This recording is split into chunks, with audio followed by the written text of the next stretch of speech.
Hi, my name is Morgan Prescott, and today I'm going to be going over Module 4 and what my score was and kind of some different anxieties that I have from giving presentations.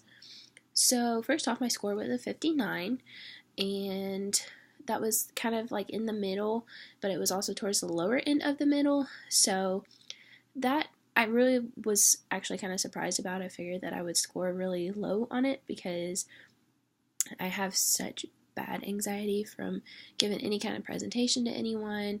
But on the other side of it is too, I work retail as well, so I'm constantly engaging with customers that I'm not super familiar with, that I may not know.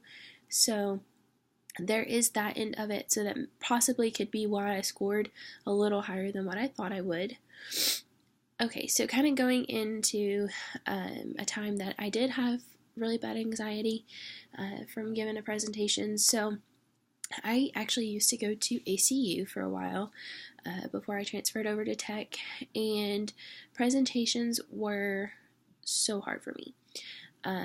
It may be, I had to give some type of presentation to a class, and it may be over information that I am completely, totally knowledgeable about, but it just gave me really bad anxiety. So one time, this has been, I guess, like right before I transferred over, the semester before, so I had to give a presentation over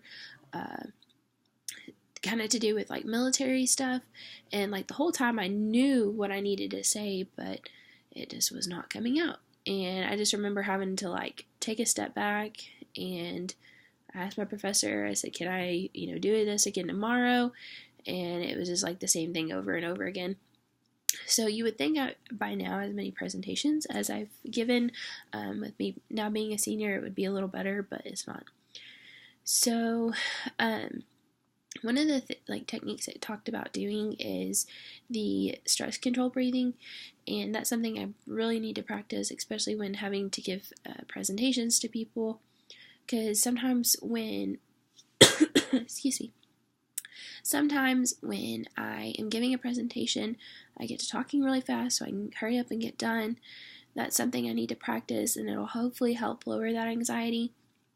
So the question I just want to leave everyone with is, are there any techniques that you would suggest for anxiety when giving any kind of speech that was not mentioned in the book that you would recommend?